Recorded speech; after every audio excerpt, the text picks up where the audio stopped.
अच्छा देखिए, बात पराली की हो रही थी स्वामी जी। 21 सितंबर तक का डेटा आया है, सिर्फ पंजाब में 56 केसेस हो गए हैं पराली जलाने के। इसके अलावा देश के और हिस्सों में जो होंगे वो तो अलग ही है। 56 मामले।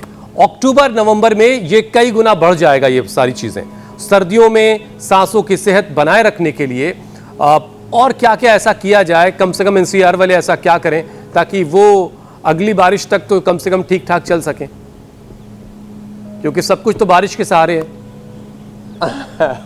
ये जो आपने फेफड़े का चित्र दिखाया ना, एकदम रियल, ऐसे काला कलूटा पड़ जाता है फेफड़ा। ये एनसीआर से लेकर के बड़े बड़े महानगरों से लेकर के, और आपने 56 केस बताए साहब, ये तो हजारों केस होते हैं। थाने वाले, पुलिस वाले, गवर्नमेंट वो भी केसेस नहीं करते हैं। किसान नाराज न हो जाए, उनके वोट नहीं मिलेंगे, और उन किसानों को भी प्रशिक्षित किया जाए। उनकी पराली के पैसे मिले ना, फूकने पर तो उनको जो है अपनी तरफ उनका नुकसान ही होता है, उनके खेत भी खराब होते हैं राख आदि से।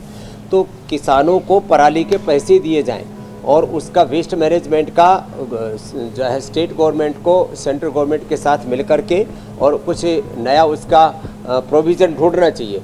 उसके खाद भी बन जाते हैं, उसके मैंने कहा बहुत सारे अच्छे उसके ऐसे। अब फैक्ट्री तो हम भी लगा सकते हैं, फिर लोग कहेंगे बाबा ने यहाँ पे खुट्टा काट दिया, कुछ नहीं तो छोड़ा। देखो ये सब चीज़ें तो सब कुछ हो सकता है, इच्छा शक्ति चाहिए तो। और पॉल्यूशन हटाने के साथ साथ अपने आप को भी मजबूत बनाना है। देखो, सारी दुनिया की समस्याओं का हम समाधान नहीं कर सकते, अपने आप को सशक्त तो कर ही सकते हैं। रोज उठ करके भस्त्रिका करें, रोज उठ करके कपाल भाती करें, उज्जाई करें, अनुलोम विलोम करें, रोज उठ करके गोमुखासन करें, भुजंगासन करें। अपने आप को सबल तो बनाना ही पड़ेगा, और कोई उपाय नहीं है। श्वासारी ब्रोनकोम का इस्तेमाल करें। और हाँ, फेफड़ों को मजबूत बनाने के लिए, और जब कभी कफ, कोल्ड, सर्दी, जुकाम, चारों तरफ से पोल्यूशन, इन सब के कारण से आप रोग रूपी शत्रु से घिर जाए, तो उस समय हम काली द्राक्ष खिलाते हैं, और ये खिलाते हैं चना, खजूर, बस, और मुलेठी का पानी, श्वासारी का पानी पिलाते हैं। बहुत होगी रागी और बाजरे की रोटी, बस पर्याप्त। और उसको भी शहद, च्यवनप्राश या बालप्राश के साथ खिला देते हैं। सुबह उठ करके शंख बजवाते हैं ये।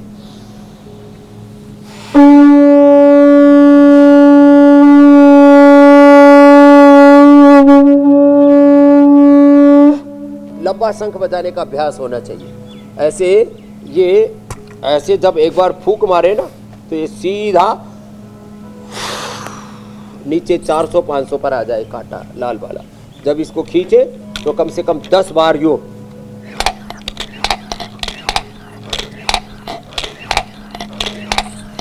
10 बार तक ऐसे खींच सके कंटिन्यू नॉन स्टॉप, तब समझना आपका रेस्पिरेटरी सिस्टम ठीक है।